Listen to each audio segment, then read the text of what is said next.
Okay, so welcome to this podcast session at Net Workshop.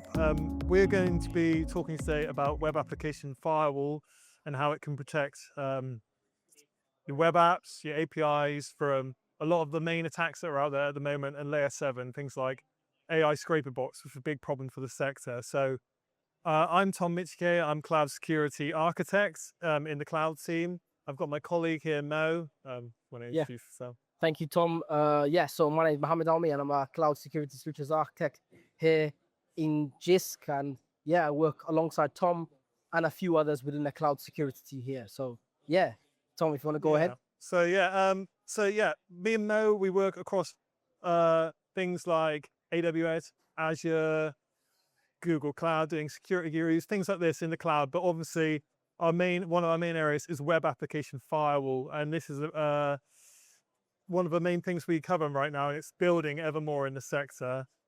So I've got questions around that, and they are, first question, the peak demand trap. So clearing and enrollment are essentially a university's Black Friday.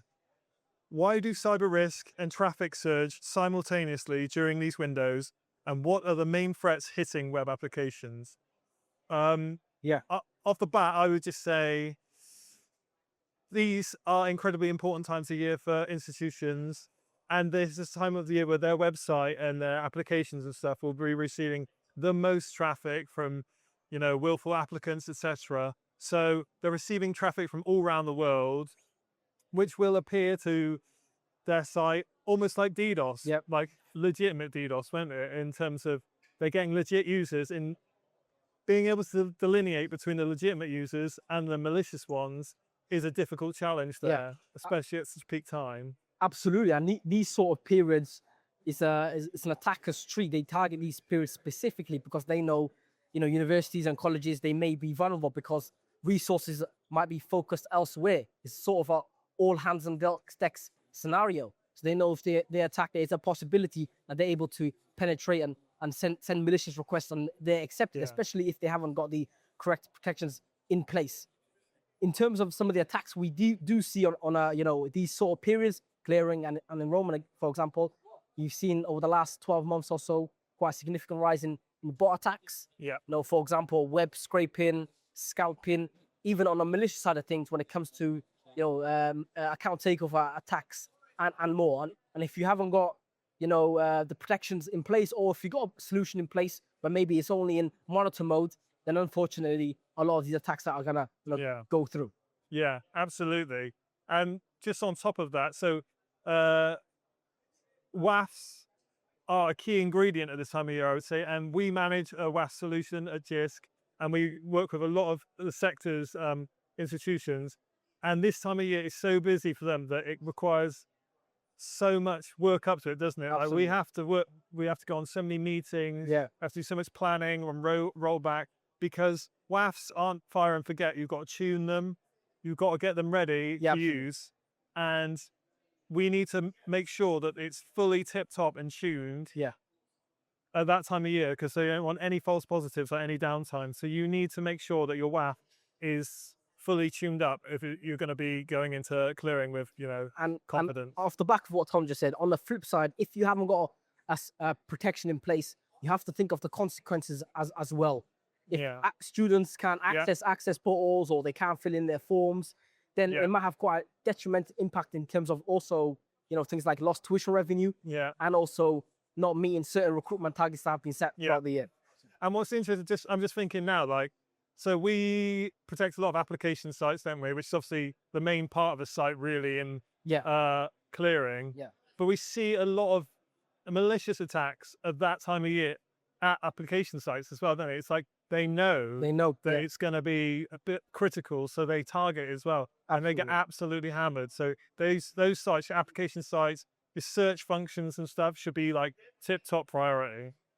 Repositories and more. So Wow, we really covered that one off. Okay.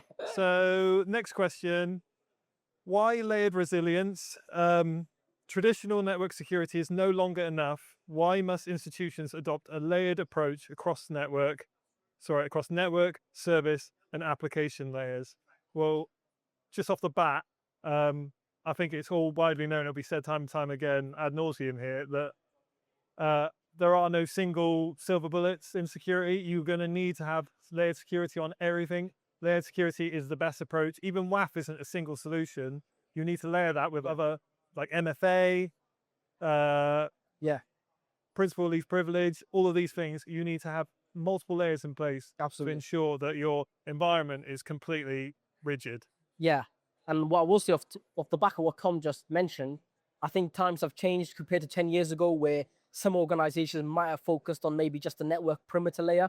Unfortunately, the attack surface has increased. The types of attacks that are being conducted have been developed, and they're even more penetrable now. So it really is important to ensure that organizations have got the network, perimeter secured. You got your service perimeter secured in terms of DNS protection.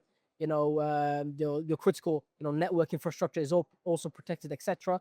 Because if an attacker is able to penetrate that first layer and there aren't any other layers around that or behind it to stop the attack, or to at least give you some time to respond, then you are going to be in a bit of trouble. Yeah, and also on top of that, what we've seen is a lot of just going into the network service application layer part of it.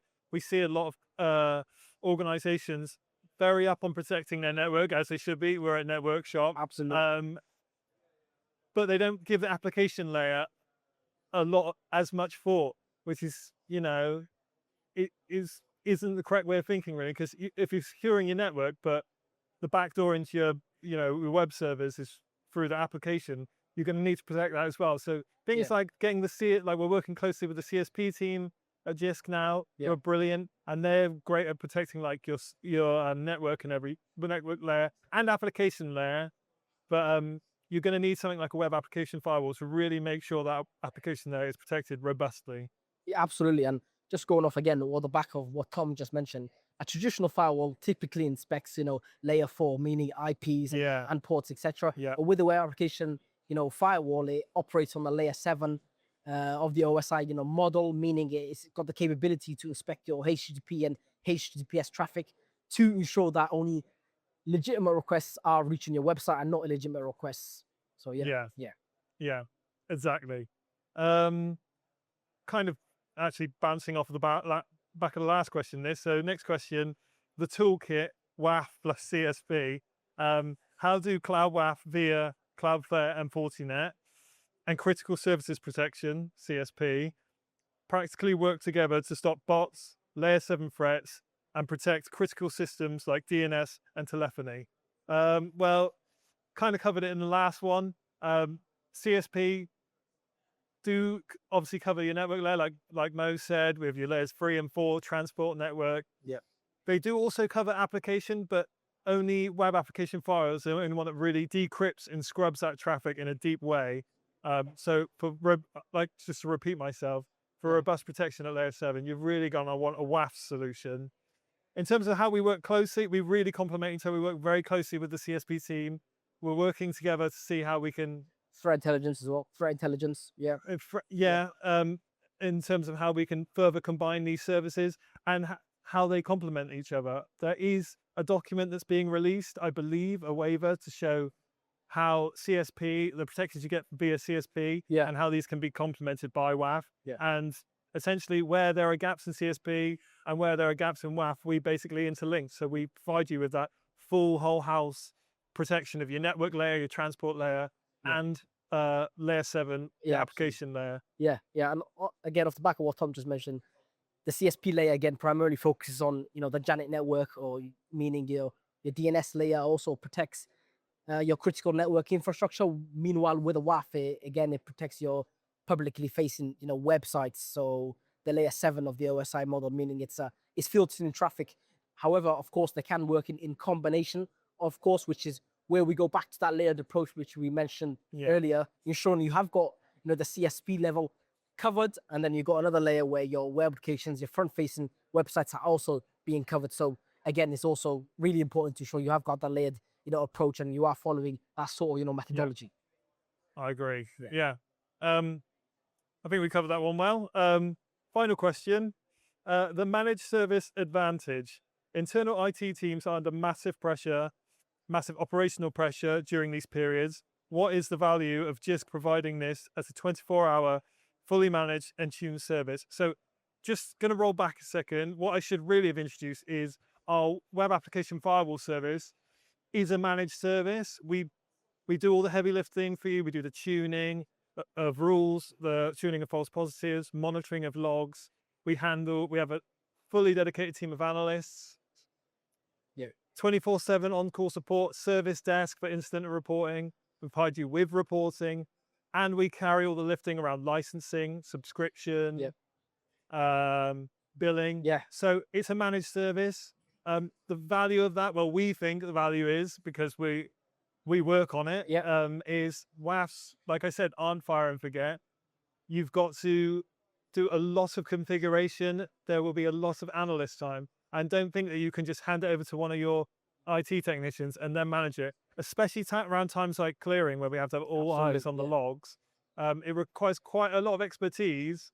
You know, and that is the value of having our managed service, that we can provide all of that service for you whilst working closely with you around times like clearing to make sure everything is ticking along nicely. And one thing I'd like to mention there as well is, like Tom mentioned, we do see across the sector where there's certain organizations buy a specific cybersecurity solution and just that's pretty much it. We've got the licenses, nothing needs to be integrated, nothing needs to be configured. However, it's the complete opposite when it comes to, you know, Defender XDR, or it comes to CrowdStrike, and in this case, a web application firewall is not something you onboard your web applications to, and you sit back and it protects your application. No, it really doesn't work like that. You have got to configure, you know, your tuning rules. You've got to keep an eye on your traffic, you know, logs to ensure that you're not, you know, unintentionally blocking requests that shouldn't be being, you know, blocked. And also throughout the life cycle of your website being onboarded to a WAF, the behavior of your application will change. We need to be sure that your AI models are tuned up and are up to date. So it is really about, you know, in terms of a managed service perspective, you've got a team in the background that's monitoring 24/7. We've got alerts outside of hours, etc., to ensure that, you know, if something does go down, we're there, you know, first on the scene to, first of all, you know, look into what's gone wrong and then understand how we can, you know, avoid this in the future. Yeah, definitely. And what I would add to that is, no web applications are the same. No two web applications are the same. Could be an Exchange server. It could be like a search function. It could be a home page. It could be a repository, like a gallery or something. They're all built differently. Some are built well. Some are built very badly. Absolutely. And there's a whole spectrum in between there. So every web application on a firewall, on a WAF, does require its own bespoke tuning. Absolutely. Like we don't just make a template and then slap that over across all your web applications. And if you were to do that, you would run into a lot of problems. So it will require a lot of tuning. And like we said, like application sites, they are quite fiddly in their own ways, especially when it comes to tuning rules and recognizing what's legitimate and what's malicious. Absolutely. And just to end it, and we do see, you know, a variety of different websites that, you know, we onboard, for example, to our managed WAF services. All the websites, those often need that, you know, you need to take a little bit more care, because in terms of the underlying logic, it's you know, it's quite old in terms of, you know, it's been developed quite a while ago. It might be, you know, insecure packages that have been used, etc. So we might need to, you know, insert certain rules to protect against that. And then you've got new websites that might not need as much tuning and looking after, but still you've got to still be reviewing the logs to ensure certain things are not happening that you don't want to happen, etc. So a lot of work does go in the background. It's not as easy as people might think, but yeah, a managed service solution definitely takes care of a lot of problems that we do see. Yeah, and that's the perfect way to tie it off. Just to say, we believe that given all that bespokeness and idiosyncrasies of different web applications, like Mo said, we believe a managed service is really valuable to the sector and will really help you in these critical times like clearing, because you basically got that shoulder to cry on, fall back onto. We have a very close relationship with all our members that we run on WAF, all those institutions. we're very quick to respond. We're not just on the other end of a ticket. We've gone calls, ping Teams message around. We're very present. So you've also got that with you to support you during that critical time. Yeah. But yeah, I think we'll wrap it up there. Thank Yeah. you, Mo. Thank you for your time. Yeah, enjoy the rest of Network Shop. Thank you.